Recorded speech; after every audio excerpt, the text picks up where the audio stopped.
आज हम लोग प्रश्नावली 2.3 वर्ग 8वीं वर्ग का क्वेश्चन नंबर 10 जो व्यवहारिक समीकरण है, इस क्वेश्चन से आपको यह सीखना है कि किस तरीके से सवालों को, समस्याओं को पढ़ करके उसको समीकरण का रूप दिया जाए। ठीक है, और उस समीकरण के रूप को हल करके x का या उसमें जो मौजूद जो अज्ञात संख्या है उसका मान निकाला जाए। इसलिए पूरी ध्यान से और पूरी सावधानी से देखने का प्रयास किया जाए। तो सवाल है कि दो अंकों की संख्या का दहाई अंक इकाई अंक का तिगुना है। क्या है? दो अंक की कोई संख्या है, दो अंक की संख्या समझते हैं ना, 10 से लेकर के 99 के बीच में जो संख्याएं होती हैं दो अंक की होती हैं। तो 10 से लेकर के 99 के बीच की कोई एक संख्या है जिसका दहाई अंक इकाई अंक का तिगुना है। किसका तिगुना है? इकाई का। किसका मतलब किसका तिगुना? इकाई का। देखिए इस तरीके के सवालों को बार बार रिपीट करना पड़ता है और उसको अपने दिमाग में कुछ इस तरीके से बैठाना पड़ता है जिस तरीके से मैं बता रहा हूँ। दहाई अंक इकाई का तिगुना है। किसका तिगुना है? इकाई का। इकाई का तिगुना है कौन? दहाई। तो यदि मैं इकाई को x मानूंगा तो दहाई 3x हो जाएगा, क्योंकि इकाई का तिगुना कौन है? दहाई है। तो दहाई को मानने की आवश्यकता नहीं। यहाँ मानने में थोड़ी सी मतलब समस्या होती है। जब आपकी प्रैक्टिस हो जाएगी मानने वाली तो आप आराम से इसको बना सकते हैं। इसको सेट करने में, इक्वेशन सेट करने में ही समस्याएं होती हैं। इसलिए मैं चाहूंगा कि इस प्रश्न से आपको इक्वेशन सेट करने आ जाए। इकाई का जो अंक है वह दहाई के अंक से क्या है? तिगुना है। सॉरी, दहाई का अंक इकाई के अंक का तिगुना। दहाई का अंक, दहाई तिगुना है अर्थात दहाई बड़ा है और इकाई छोटा है। अर्थात माना एक बार में आपको नहीं आएगा, आपको 2 बार 3 बार 2 गो 4 गो क्वेश्चन जब आप सेट कीजिएगा तो आपको आ जाएगा। माना कि इकाई अंक x तो दहाई अंक 3x। अब इकाई दहाई निकालने के बाद आप मूल संख्या निकालिए। क्या निकालिए? मूल संख्या। तो मूल संख्या का सूत्र होता है, ध्यान दीजिएगा, याद रखिएगा, मूल संख्या बराबर होता है सूत्र 10 गुने दहाई प्लस इकाई। ठीक है, 10 गुने 3x प्लस इकाई अर्थात 10 तिया 30 और एक 31x मूल संख्या आ गया। अब सवाल कह रहा है कि यदि अंक बदल दिए जाएं, क्या कर दिया जाए? अंक बदल दिए, ध्यान दीजिएगा, अंक बदला जाए। अंक बदलने पर, अंक जब बदलिएगा तो इकाई कितना हो जाएगा? 3x और दहाई कितना हो जाएगा? x, क्योंकि अंक बदल दिया गया। इकाई हो गया 3x, दहाई हो गया x। ठीक है, तो ऐसी स्थिति में अब सवाल कहता है, अकॉर्डिंग टू क्वेश्चन सवाल कहता है कि यदि अंक बदल दिया जाए तो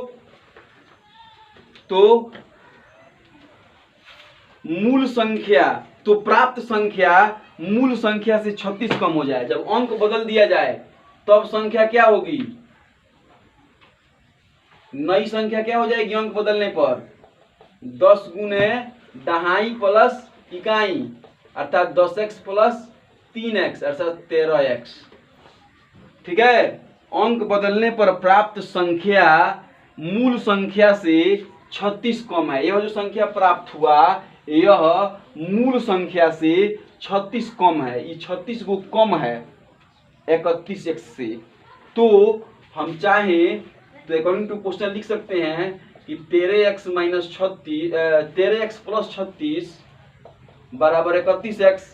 36 को जब ये कम है तो इसमें 36 जोड़ देंगे तो बराबर हो जाएगा ना। तो अब 36 को इधर कर दीजिए समीकरण के नियमानुसार। आपको पहले कई बार समीकरण पढ़ाया गया है। तो 31 में से 13 घटेगा, 11 में से 3 घटेगा तो 8, और 2 में से 1 घटेगा तो 1, माइनस 18x बराबर माइनस 36। अब x बराबर माइनस 36 बटा माइनस 18, माइनस कट गया, 18 दूनी 36, अर्थात x आ गया 2, अर्थात x इकाई को माने थे ना,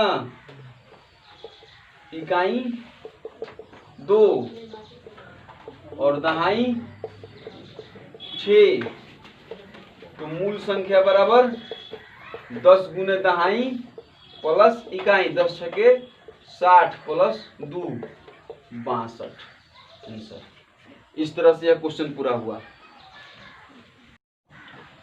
अब 11वां नंबर प्रश्न है, ठीक है, जिसमें एक नाव धारा की दिशा में एक घाट से दूसरे घाट तक जाने में 9 घंटा समय लगाती है। ध्यान से, बहुत अच्छा सवाल है यह, जिसमें नाव और धारा का जो मतलब कॉम्बिनेशन है उसको मैं समझाने का प्रयास करूंगा।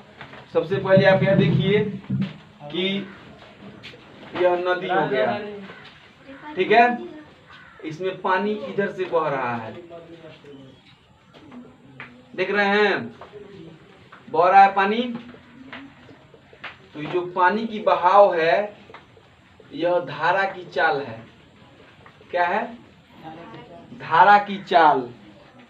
अब इस पानी में नाव चल रहा है, तो एक नाव धारा की दिशा में एक घाट से दूसरे घाट तक जाने में 9 घंटे समय लगाती है। एक नाव है जो धारा जिधर से चल रहा है उधर से नाव चल रही है, ठीक है, तो 9 घंटा समय लग रहा है। धारा की विपरीत दिशा में यही दूरी 10 घंटे में पूरा करती है, और धारा की चाल 1 किलोमीटर दिया गया है। धारा की चाल कितनी है? 1 किलोमीटर प्रति घंटा, ठीक है। तो अब नाव की चाल मान लेंगे, माना कि नाव की चाल बराबर x किलोमीटर प्रति घंटा। अब अकॉर्डिंग टू क्वेश्चन कह रहा है कि जब ये धारा के साथ जा रही है, कैसे जा रही है? धारा के साथ, अर्थात नाव की चाल जब धारा के साथ जाएगी तो x किलोमीटर नाव चल रही है और 1 किलोमीटर धारा, अर्थात इसकी चाल कितनी हो गई? x plus 1। नाव x किलोमीटर चल रहा है और धारा 1 किलोमीटर, अर्थात यह चाल कितना हो गया? x plus 1। तो जब वह धारा के साथ जा रही है तो x प्लस 1 किलोमीटर प्रति घंटे की चाल से जा रही है, तब उसको 9 घंटा का समय लग रहा है उस दूरी को तय करने में, चाल गुने समय। अब फिर जब वह धारा के विपरीत दिशा में, जब इधर से उल्टा आ रहा है नाव, तो अब तो चाल उसका घट जाएगा x माइनस 1, तो तब उसको 10 घंटा समय लग रहा है। अब इस तरीके से जब इसको सॉल्व करेंगे तो हो जाएगा 9x प्लस 9, 10x माइनस 10। अब 10 इधर आकर के घटेगा 9x माइनस 10x बराबर माइनस 10, और 9 जब इधर आएगा तो माइनस 9, अर्थात माइनस x बराबर माइनस 19, अर्थात x बराबर 19 किलोमीटर।